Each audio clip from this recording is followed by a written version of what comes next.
Hello, hello, hello. It is Stephanie here, and we have got Property Gamechangers. Again, it's where we talk to a property game changer every week and inspire each other to be believe bigger, be bolder, and be property game changers. So grab your coffee, I'm coffee this week, or a glass of wine and enjoy this lovely time with us. Now, I know that you're really going to enjoy this evening. Tonight's property game changer has been in property for 8 years from the age of 24.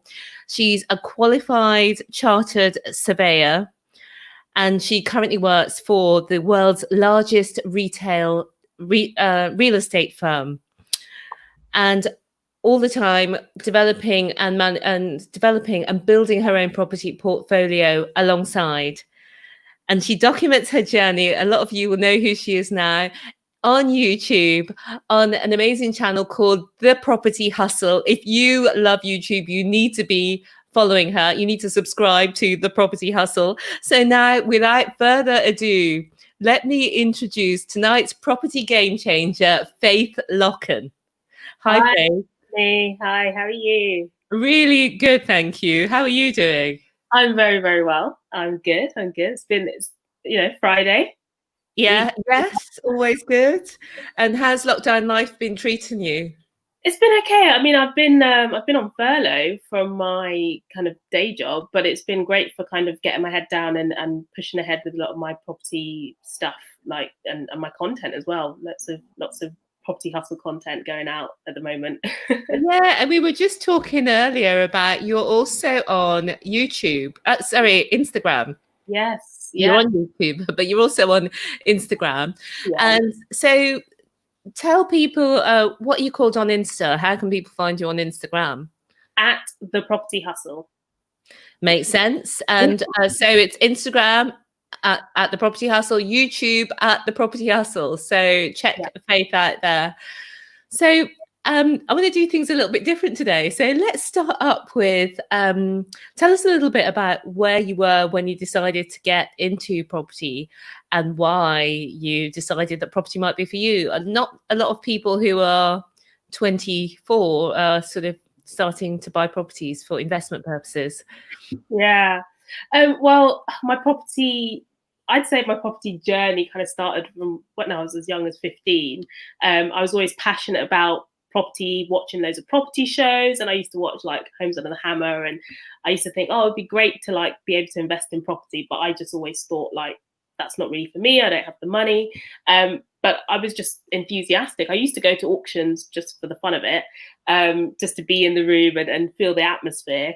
And it wasn't until I was in my second year of university, and I was meant to be revising, but I was actually on Savills' auction website because I wanted to see how much a lot had sold for near where I lived in Nottingham.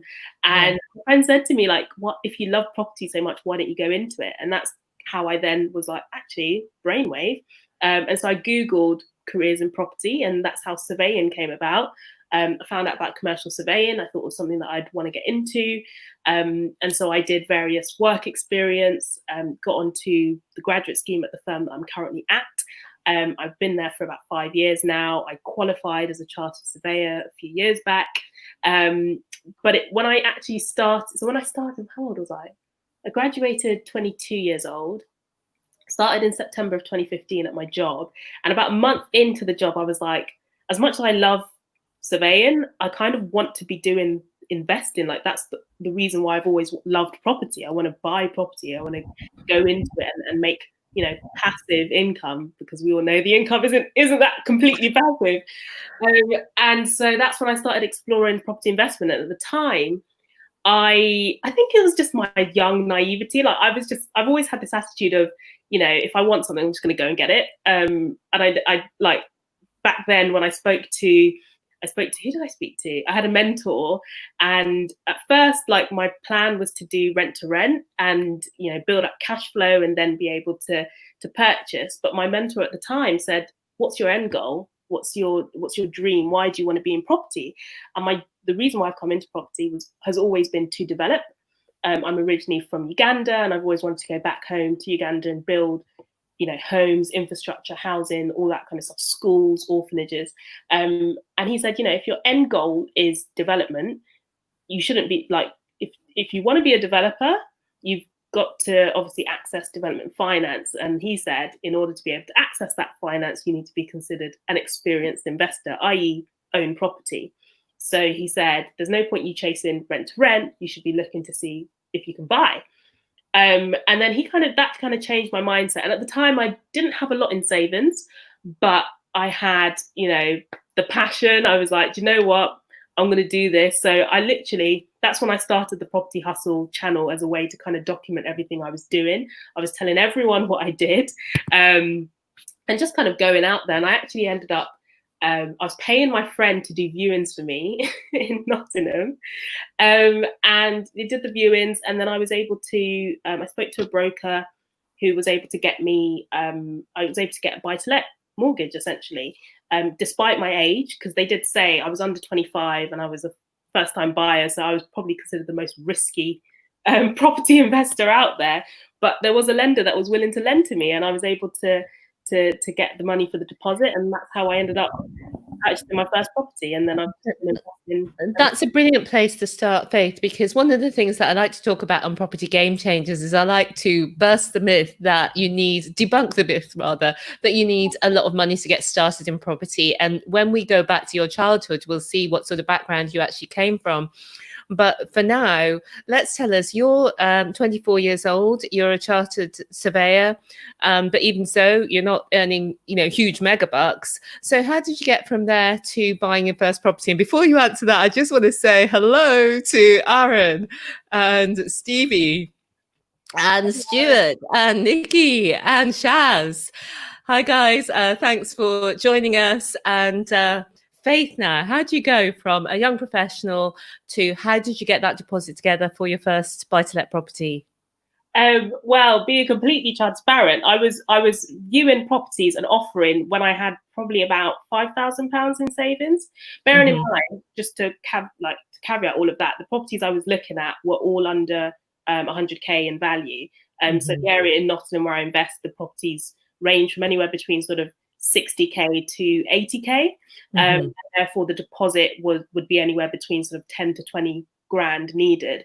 So I was offering on these properties. I didn't quite yet have the full the amount, but I don't know, something inside me was just like, I can do this. I can just go and do it. And I was offering. I got my offer accepted.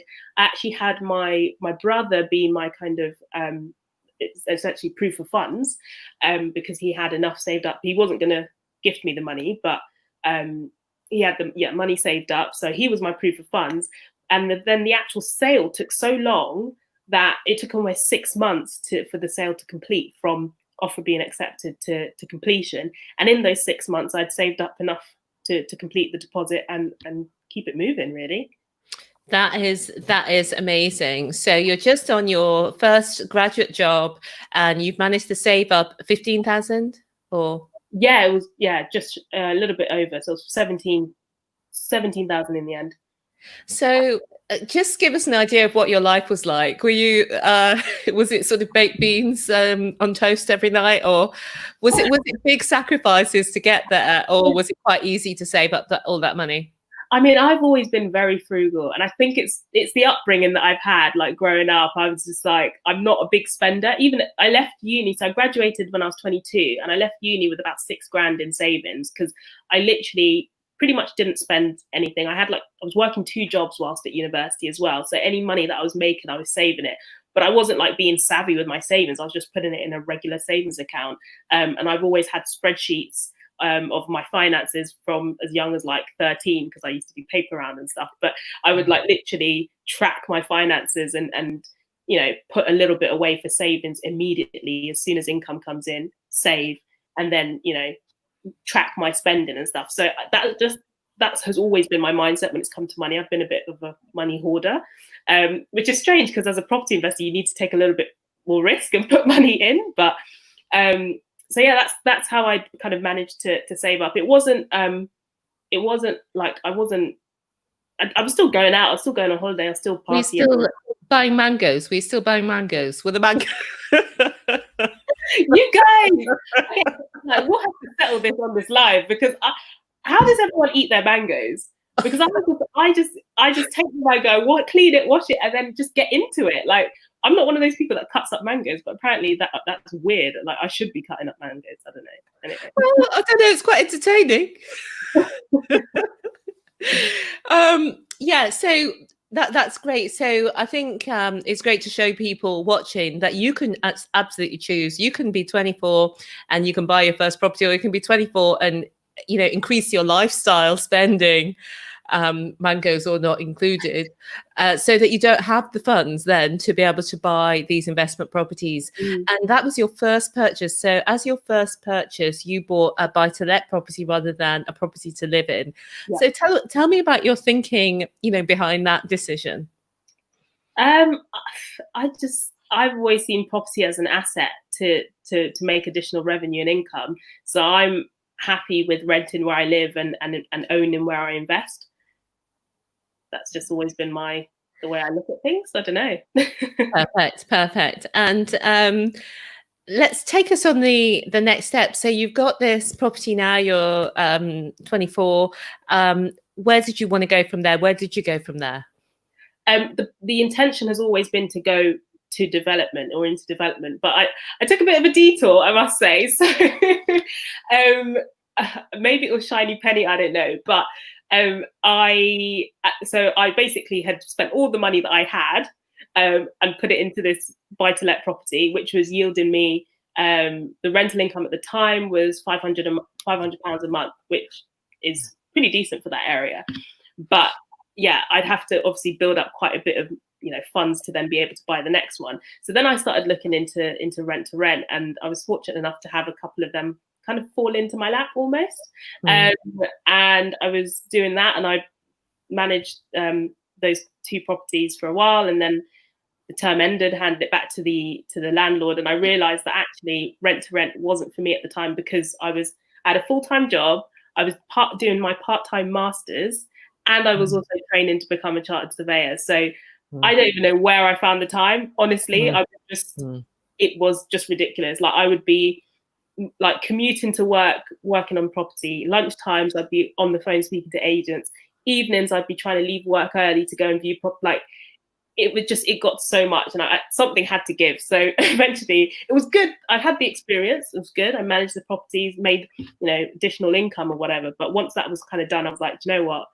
Now let me just reevaluate and focus on development. And that's kind of where I'm at now. Having said that, I'm looking to bid an auction next week, which is not a development, but hey-ho.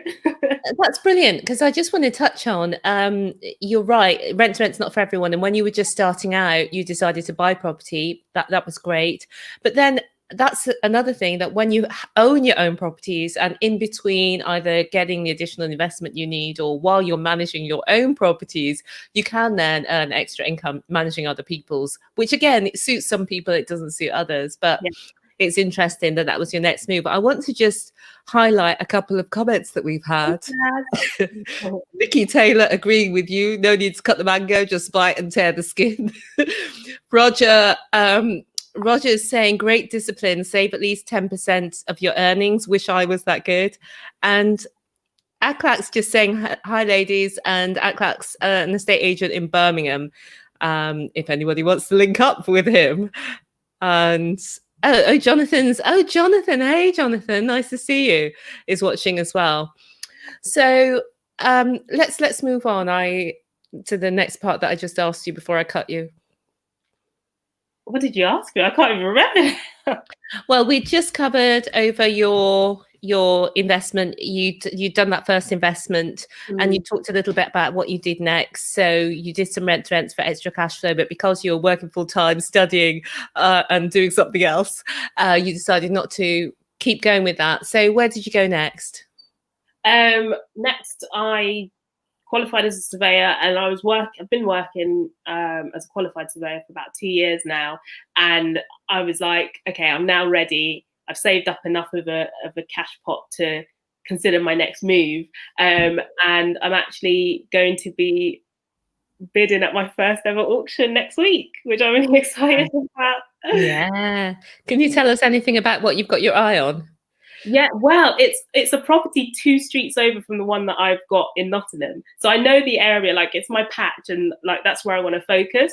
And it is on a street where it's all 2-bed terraces on that street. The value of the properties, when done up nicely or to a good standard, is about 100,000. So that's like the market value. And this property's being sold at auction, guiding 50,000. Yeah, so it's a like it's just a buy refurb refinance deal like waiting to happen. So I actually spotted it back in April, but then the auction that it was going to be sold at got postponed because of COVID and everything. So I've just been tracking, and then it came back up that it was going to be sold this month. So I was like, got to get on it. So yeah, I've just basically in the month managed to raise the finance, and we'll be bidding on it next Wednesday. Brilliant. Now let's go back to Stuart's question, which was, how do you balance your full-time role with having your own business, Faith? It's not easy. So I mean, so a typical day I'll get to work probably around. It depends what role I'm in. So now I'm in an investment role at work. I get in about 8 a.m. But when I was in sort of a valuation role, which is more typically sort of 9 to 5:30, I would get into work probably an hour and a half early, like 6:30 a.m., 7, work on the business, then do work. And then lunchtime where I have my hour break, I'll be working on my business too. And then after work, I would do my university lectures, and then in the evenings, like late night, then work on property again. And just that was my cycle, really. I didn't really have a life. Thanks for the question, Stuart. You got the answer there. Basically, it's the property hustle. It's just pure hustle. Weekends as well, you can do weekends too. How do I get rid? Hide.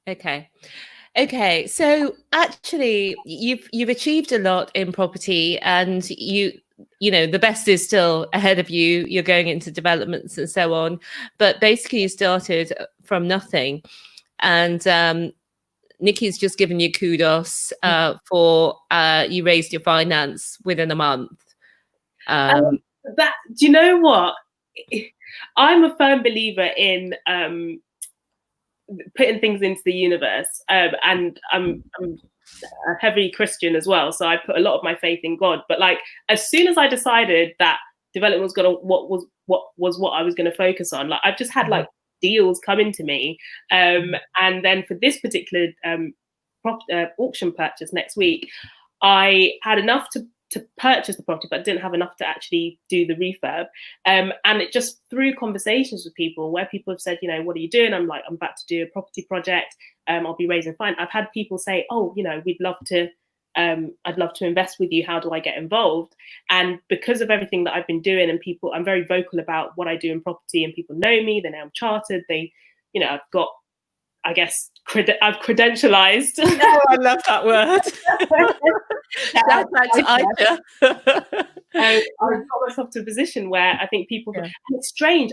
When I first started out, and my mentor that I had years ago was like, you don't necessarily need your own money to invest in property. Like you can find JV partners and people will invest in you. And I was like, who would invest in me? But now I'm like, almost like still surprised that people are saying, oh yeah, and I'll put my money with you because I trust you, and I trust that, you'll get the deal is a good deal. And I'm just like, whoa, so yeah, I mean, I haven't raised the full amount. I've still got about 12k left to go, but it's enough to get started on the project.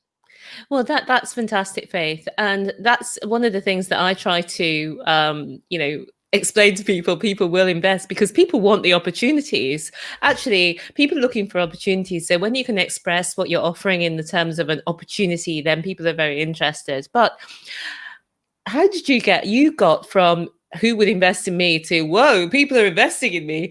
Tell us some tips for people if they're currently at the beginning and they're worried that nobody would possibly invest in them. What sort of things do they need to be doing? I mean, get knowledgeable. Like get knowledgeable about what it is that you want to do. Go to a ton of networking meetings, do courses. There's a lot of free content out there. Read loads of books. There's a lot of very inexpensive books out there that kind of tell you step by step how to do different strategies, you know. Just get immersed in it, and then be very vocal and open about what it is that you do, and be confident. And then you'll get to the point where at first there'll be that imposter syndrome. You'll be like, oh, you know, I don't really know what I'm talking about. I work in the property industry, and I still had that imposter syndrome, like, oh God, like who's going to believe me? But once you get out there and start putting yourself out there on a, you know, regular basis, you'll build up that confidence to the point that, you know, people will then feel confident in you. And then, yeah, it kind of just snowballs from there. Yeah, I think that's a lot of it, is that you've got to build the confidence in yourself first, the kind of the hardest bit in a sense. So Charles is saying, well done on having the entrepreneur mindset and having that work ethic. Matt is joining us. Matt, I'd love to have you on. And Olaranki is saying, I thought auction houses are tricky. So this is your first one. So are you able to say anything about the trickiness of auction houses, Faith? Well, to be honest, like I don't really know, because this is my first time actually registering to bid and stuff, but it was a pretty simple process. It's going to be an online auction as well, something I've never done before. So I'll kind of figure it out, I guess, as I go along. But it was just, all they needed was, you know, your proof of identity. I think some auction houses would need like proof of funds up front, like would take your deposit, you know, up front for anything that you're going to bid on. But this particular auction house, they called me the other day and I was like, don't you need a deposit from me or anything? They're like, no, like if you're successful, we'll give you a call and we'll take the deposit on the same day. So I was like, okay, cool. So yeah, as long as I gave my passport, they took a picture of me, my driving license, and then I was registered to bid. So yeah. Brilliant. And do you have an idea of how many people are bidding on that day, or is that not made known? I mean, well, so when the guy, the auctioneer, called me, he said that they've had over 600 applicants for the day to bid. But then there's over 200 lots being sold. So if you average it out, I'd say probably maybe 3 or 4 people will probably be bidding on the one that I'm looking at. It's a steal, so I wouldn't be surprised if it gets competitive. But I know my top end, like, you know, I'm not going to go over budget at all. Okay, let's see if you stick to that. Many people say that before they go there, don't they? You must let us know how you get on. And Nicky T is agreeing with you on the people coming to you with money when you get credentialized. Yeah, it's all about credentializing. So you've had good success, and we talked earlier that you don't need to start off with a big amount of money to actually make big inroads at a young age as well, and let that come. What's the word? Over time, let that grow over time. I'll think of the word in a moment. So Faith, and I know that your background was not, you know, a straight road. So tell us about how you grew up and came here.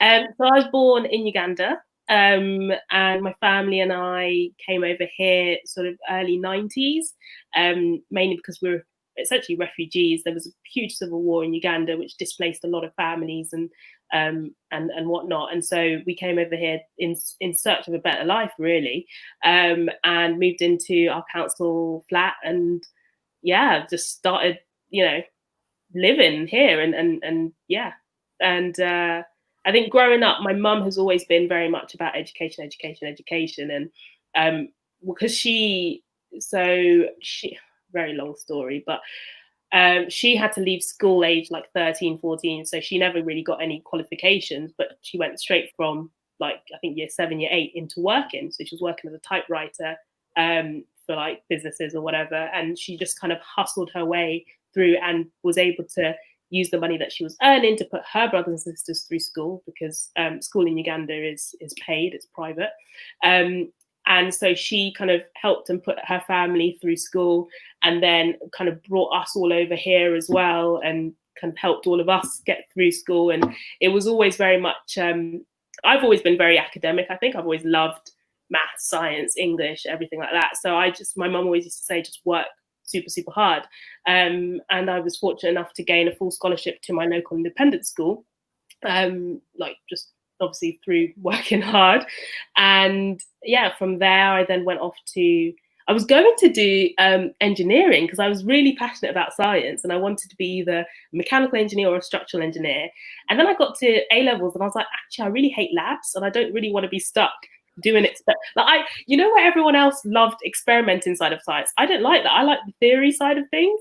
So I thought, you know what, I don't think a life of science is for me. But I'd done languages, I'd done Spanish at A levels. I thought, you know what, I like languages, I like communicating, I want to travel the world. So I took languages forward. So I did Spanish and Mandarin at university, Nottingham University, and loved every second of it. Loved my year abroad. I lived in Spain and China for 6 months each. And then came back, and that's why I've invested in Nottingham, because I know the area. I worked there as an estate agent, actually. That was my first ever property job. And I grew up, like, I lived there during my years at university in the actual area where I'm investing as well. So yeah, that's kind of how I've kind of grown up and ended up where I am now. Well, I want to go into your first job, and you've got that gusto, you've got that. It's like, how did she do that? And I know that a lot of your colleagues said that actual words to you, but I just want to say a few hellos. We've got Quasi on. Hey, Quasi. And then we've got Nicky on, props and much love to mum. And I know that Quasi, when he was on Gamechangers, his mum played a big role as well in the inspiration. And Gareth is saying, the pain of success, 3 to 2 hours of sleep working on the property job and full-time job, being there, it will pay off. Go girl. And Nicky's saying, wow, what a journey. So it has been an epic journey. And I said to you, or maybe I just thought it, but I always thought you'd been to an independent school. Actually, you had. But I didn't realize that you come basically as a refugee with nothing and lived in a council flat in, well, I don't know what sort of area it was, but typically they're not that nice areas. But but you've had that scholarship and you've grasped every opportunities. Tell us what it was like going from your council estate to an independent school. Oh boy. So the primary school that I went to was, I'd say, relatively diverse. The area that I've kind of grown up in is relatively well off, actually. It's a decent area to grow up in. So we were fortunate in where we were placed. And my primary school was, you know, super diverse. I didn't really think anything of it, but I went from being, you know, one of many, like a very ethnically diverse school, into being the only Black student in a cohort of like 125 kids. And my mum actually was she almost didn't want me to go because she'd heard stories from another friend of hers who'd had to pull it was an Asian friend of hers, had to pull the daughter out of the school because of bullying and, you know, racial discrimination. And so I remember her having the conversation with me saying, do you really want to go to Alain's? Is that really where you want to go? And I was like, yeah, because ever since I was like, I'd say in year 3 or year 4, I used to walk to my primary school and I'd see all these kids going to school in their like jackets or their blazers. And I just thought the blazers looked so cool. And I was like, I want to be able to wear blazers. And that was the only school in the area that wore blazers. So I was like, I'm going to that school. And my mum always said, okay, if you want to work hard, not thinking that I'd actually ever get in. So when I did, I was like, I'm not going to give up this chance to go. I'm definitely going. And I remember in my first kind of month of being in year 7, like I did get bullied, like, but I didn't tell my mum because I was like, if I tell my mum, she'll pull me out of school. But I think I've always been very astute and I've always thought that, you know, people aren't inherently racist. It's usually, if there is discrimination happening, it's because they maybe have not had the opportunity to meet someone like me. A lot of the kids that I was in school with had gone to private school all their lives, you know, and they'd been in, you know, very, you know, non-diverse, you know, private schools for the whole of their life. So I remember I was in year 7 and I was sitting in like form room, and I think I had my hair in twists. I usually have my hair in extension, like kinky twists. And I think one of the extensions must have fallen out in the girls' bathroom toilets. And one of these girls had come into the classroom, was like waving the extension piece in her hand. It was like, like Faith's got worms in her hair or something like that. And instead of like, obviously I was a bit like taken aback and a bit, you know, felt like a deer in headlights, but I thought, you know what, I'm going to use this as a teaching moment. So I took the piece of extension out of her hands, and I gathered everyone around me and I said, look, this is my hair. This is Afro hair. The reason why we put these extensions on is for protective styling. And I literally just completely like put the bully just in her place because she couldn't say anything. So I owned it and I stepped up in that moment and showed everyone, and no one could really say anything to me after that. So I think once I kind of, that was like how I always approach any kind of form of discrimination in school. I would just like take it as a moment to teach people and just be very, well, no, this is why I am the way I am, or et cetera, et cetera. And eventually I think people just kind of got used to it, and, I kind of made my friends or my group of friends, and that was that. Yeah. And Nicky's just saying, wow, what a mindset. I totally agree. Well, because we've just touched on that topic also, Faith, let's talk on the topic of George Floyd, because obviously that's been big in the news. And what's your views on that? Well, I mean, when I first saw that footage, I've got two of my nephews live in the US. They're relatively young, like 10 and 12. Well, one's going to be 13. And so whenever I see or hear stories like that in America, it gets to me like quite a bit. And I think I had a couple of days actually. I mean, when the news first hit me, I was calling my brother-in-law. I was like, I need to see the boys. I need to see the boys. I need to see their having a really lovely conversation with them. But it hurts me every day knowing that they could be unsafe. They're growing up in a country where they can literally be killed simply because of the color of their skin. Right. I was trying to put you on main screen, but I don't know how to get myself off. Yeah, it breaks my heart. Absolutely, it breaks my heart. Seeing the footage it's just it's right in your face, because we're carrying on our lives. All this is happening, but it's not in your face. And these are happening every day, but it's not in your face. It's not in your awareness. So it really does, break my heart that this is happening all the time. And it's been so incredible to see that people who don't normally comment or put their hand up are actually standing up to say, yeah, this is a terrible thing. I mean, that shouldn't be big news that this is a terrible thing, but it has been controversial for people to actually stand up and say, this is terrible, we don't support this. And the companies, have had some pushback, the ones who are doing that. So it's been great to see that. Yeah, I mean, I think I was and I'm still a huge advocate for diversity and inclusion, but I'm not going to lie, I've become a bit disillusioned with it all, because I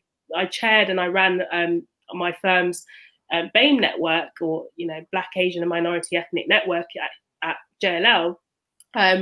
And I know of instances within my firm and within other property corporate industry firms where people have been discriminated against, have had to leave, have had to move jobs, have brought their issues to management, and nothing has been done. And so I've just kind of reached the point where I'm kind of like, I'm just fed up.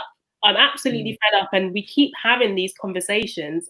E.g., Estates Gazette, which is like the property industry's biggest news magazine, is currently running a survey, and I'm at the point now where I've had the same or myself and other colleagues have had the same conversations with their firms, with their managers, with EG, with all the big property houses out there, and all they do is in my opinion, pay lip service. So I'm kind of over all of this, and I'm more about economic empowerment within the Black community and just building ourselves up, because I think people aren't going to listen until we have that economic power or stronghold to be able to say, we own property, we own, portions of the media, we own space in politics.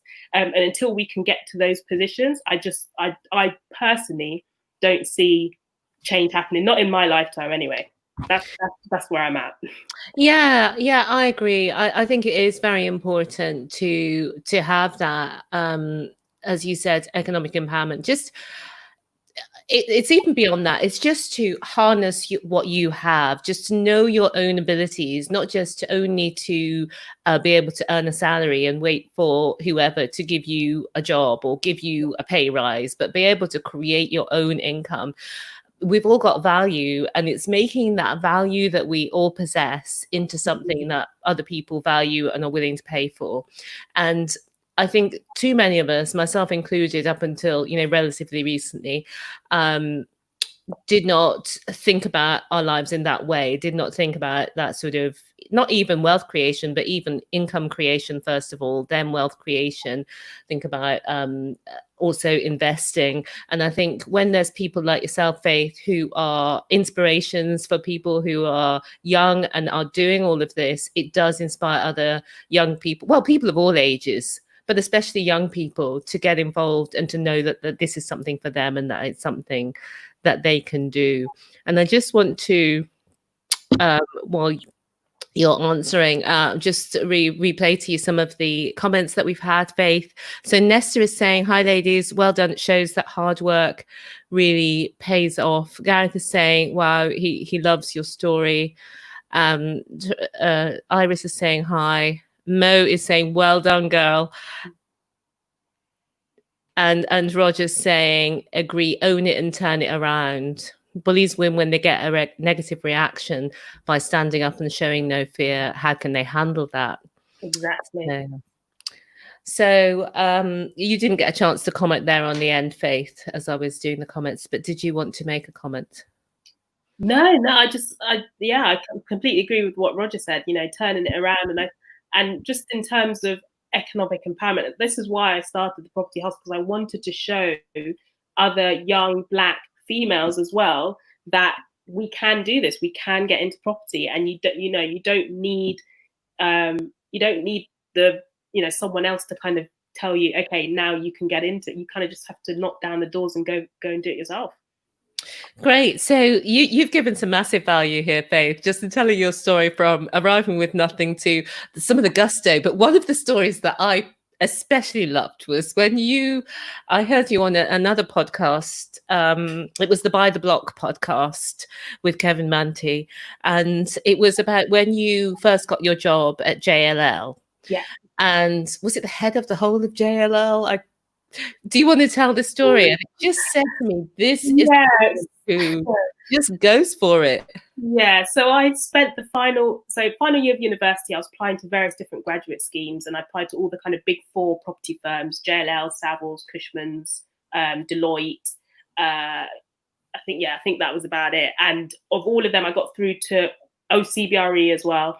And I got through to the final kind of recruitment round, assessment center, final interview for all of them. And the one place that gave me a job was Deloitte. And they gave, in my final interview with one of the partners, he said, I want to give you the job. So I got a job offer accepted from them. And so I was going to spend the summer kind of relaxing. And I had a trip to Brazil planned as well. And then I thought to myself, I'm the kind of person, I can't really stay idle. So I had 2 months. One of those months was going to be in Brazil. The other, I was pretty much doing nothing. So I thought, instead of not doing anything, let me earn some money. So I applied to JLL's graduate summer internship. So I applied to the internship, I got on, and literally from the first day I joined the company, I was like, oh my God, I love it here. I want to work here. This is going to be my future employer. Like, this is where I want to be. And I spent the whole of my month basically telling everyone that had listened. I was telling my line manager, I was speaking to HR, I was like, I want a job here, I want a job here, I want a job here. How do I get onto the graduate scheme? And in my final kind of exit interview, the HR lady said, we're really, really sorry. We've absolutely loved you, but we filled up our graduate quota for this year. We'd love for you to come back, next year. We'd love to offer you a position for next year. And at that point, I was like, actually, I don't really want to spend a year waiting to start a job when I've already kind of got a job in hand. So I left that exit interview feeling a bit deflated, but I thought, you know what? I've done all that I could possibly do to secure that job. And as I'm walking out, and I'd just done as part of the exit interview, you had to do like a presentation, a PowerPoint presentation about how to use technology to create efficiency in your department. So I'd done that presentation. I walk out into like the breakout area, and I saw who was then the UK CEO just sitting in the breakout area. And I thought, you know what? It's my final day here. I'm just going to go and approach him. So I went up to him, introduced myself, said how much I'd loved interning there. And me being me, I don't know who I thought I was. I was like, I left him with my the slides, my printout slides from my presentation. I talked to him about the presentation and what I thought the company could do to improve technology to to better efficiency in the company. Left him my slides. I literally watched him because he had a pile of papers that he was going through. I watched him put my slides right to the bottom of the pile, and I just thought, yeah, that's it. Like, I'm not really going to hear from him, but oh well, he knows who I am. I've introduced myself. Left the firm. The next week I'm in Brazil, and then I'm getting a WhatsApp message from a friend of mine at JLL saying, "Where are you? HR's trying to reach you. They're trying to contact you." I was like, "Oh God, I was on a beach at the time." I was like, and I came back like inside, got onto my computer, emailed HR saying, "I've heard you're trying to reach me," and they said, "Yeah, can you do a Skype?" So we get on Skype, and they said, "We really loved you." Guy Granger actually, called us and said how much he liked you as well, and we'd really like to offer you the job. And that's kind of how I got into JLL, So it was very unconventional, but I guess my life has been very unconventional. So yeah. But it's the story of, it's not about being anything you're not, but it's just about putting yourself out there. That's another, putting yourself out there, because your heart must have been racing as well, maybe it wasn't, was it? I mean, to be fair, it wasn't, and mainly because what I will say is JLL is a very friendly environment to work in, and what I loved about it as a firm is that, like, because I walked in and everything's open plan. You could be sitting next to the CEO or a graduate, and it doesn't matter. Like, everyone just sits next to everyone. There's no kind of hierarchy. There's no like glass offices where people are like got their corner office or anything like that. It's just all open plan. So all of the UK board and the EMEA board sit out on the floor with everyone else. So I felt the culture just made me feel like, you know what, I can approach him, and he was really friendly. And when I started, I remember I bumped into him in the lift like a few weeks into starting the role, and I didn't think he'd remember me. And I was like, "Oh, I just wanted to say thank you for." He was like, "Hi, Faith," and he literally said, "I was like, oh my God, how does he know my name?" Like, of course he knows your name, for heaven's sake. Well, I know, but like, and he's actually been very supportive throughout my career. Actually, every time I've kind of reached out to him for something, he's kind of always, and people are always surprised. They're like, "How are you like in with?" Because he's now the EMEA CEO, so he's CEO of Europe, Middle East, and Asia. And people are always like, when he's in the office, him and the UK CEO, they'll come and say hi to me. We'll have a chat, and everyone's looking at me like, "How do you know them?" But yeah, I don't know at what age we change from being fearless. I feel like there's an age where we just stop thinking that we can approach people. People are people. Just go and have a conversation. So yeah, whenever people are like, "Oh my God, you're in with the CEO, you're in with senior leadership," I'm like, it's a person. Talk to them. Yeah, no, that's lovely. But I think what's really lovely about you is that you're real. You're really real. You don't maybe have those internal conversations. So it means that you're the same with everyone. I think that's really, really beautiful and attractive. And I just want to go over to now. We've had some comments that Gifty said, that's very inspirational, your story. And Stuart says, hard work is always the biggest difference and positive action, and that he's from a very working class background, and that the change is in yourself. So thanks for the insights and the education. And Nicky's saying, I'm guessing that's to the story. O to the M to the G. They made a position available for you. So Faith, I want to ask you, you've got such an incredible mindset, and can you tell us about some of the resources that have really inspired you or caused you to have those brain shifts, those mindset shifts? Has it been training or mentoring, or maybe a book or a podcast? Is there anything like that? I can never really answer this question, because there isn't like a book that I've read that has completely changed my mindset. I mean, the one book that I read, Millionaire Mindset, was good to a certain extent, but I think for me, I don't know, I attribute it to the way that I've grown up, because it's kind of that sink or swim nature. So I've got, in my mind, I'm like, I've got nothing to lose and everything to gain. So whenever I feel that kind of fear building up inside me, that's when I know, okay, I have to do it. Yeah. Okay, that's interesting. I love that. It's how you've grown up and you've got the sink or swim mentality. I think it's whenever you left Uganda under, difficult circumstances as a refugee, and then you started again here. I think that does give you a different kind of mentality. And sometimes, we can be too comfortable for Definitely. taking action, but you didn't have that problem. And Lecardia said that is what is stopping her from progressing in property. It's the fear. Mm. And It's Cynthia saying, genuinely real. It is really real. I like genuinely. But like I look at my mum and I'm like, my mum's story is amazing. I feel like you should have her on your show. But she had to exile twice from Uganda because she was being pursued by people that wanted to marry her and make her their like fifth wife or whatever. And wherever she's landed, she lived in Kenya for a bit. She lived in South Sudan. Like she's always just made it work. Like when we came over here, she was working. Like I barely saw my mum. Like she would be, work as a cleaner during the day, bus driver at night. Like it was just relentless. And by the age of like 12, she's like, right, need to get you into, we all, like all my brothers and sisters, I'm the last of 11, very big family. We all kind of started paper around age 12. Like it was very much a, working mindset. You got to work to earn cash and, get yourself, further yourself. So when I think about everything that she's gone through to get us here, like I have absolutely no excuse to not be successful and not at least put myself out there, I love that mindset. So you wait till this stage of the interview, Faith, to drop the bombshell. I'm one of 11.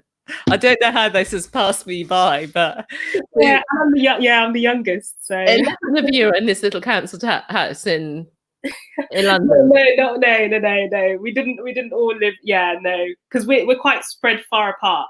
My oldest sibling is pushing 50 now, so Wow. yeah. Okay, great.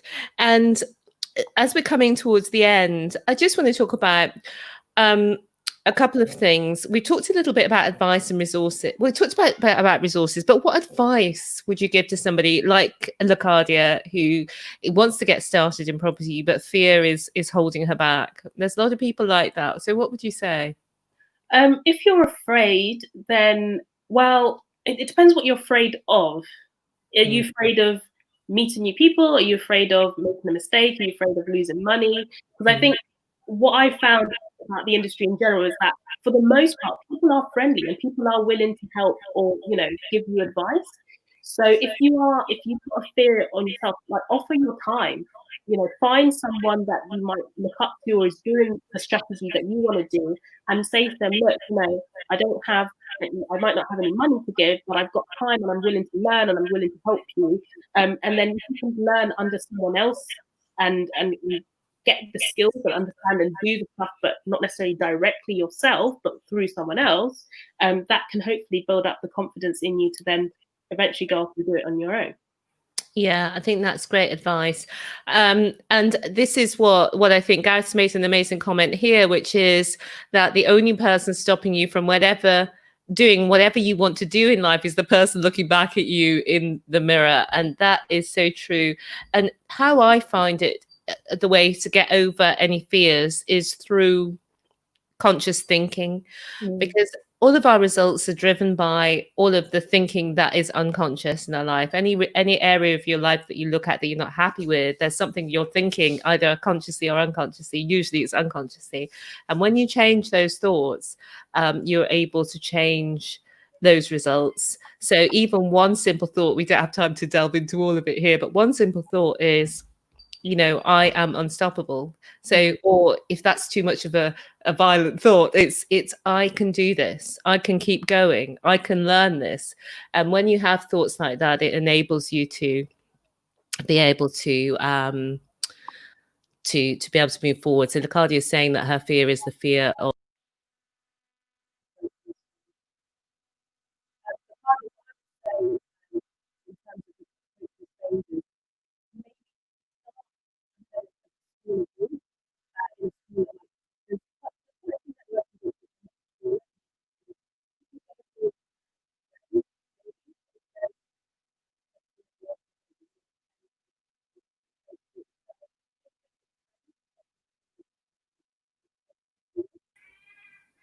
right. You're back. Okay. Yeah. Apologies about that. Yeah. Um, I was just telling Nacadia that a suggestion, if you're afraid of approaching strangers, if you're going to, like, let's say a networking event, maybe take someone along with you, you know, a friend that and go together, and that way maybe that breaks down the fear barrier a little bit. Yeah, great. Thank you so much. Now let's go back to you, because what we're saying with this Game Changers is that property and property investing can really change your life.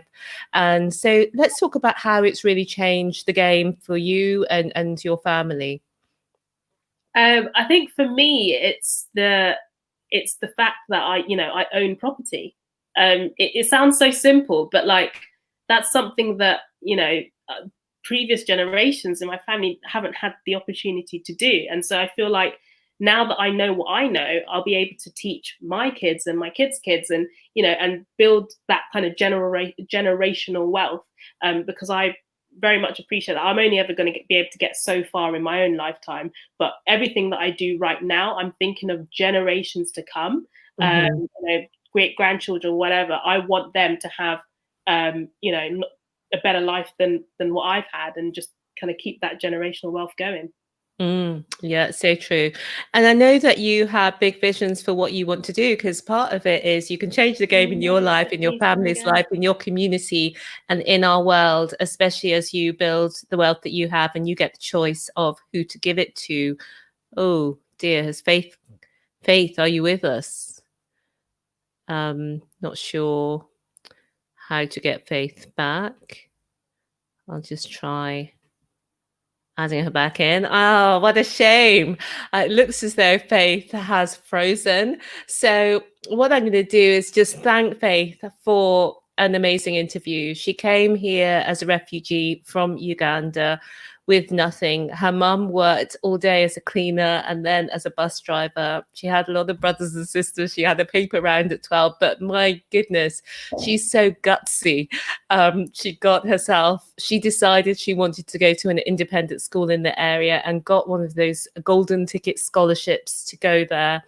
Then she managed to get herself into JLL by speaking to the head of EMEA. And she's just such an inspiration. She's now buying properties, and I know that she will be moving on to development, which is what her dream is. So thank you, Faith, for joining us today, and thank you all for watching. I look forward to seeing you again next week.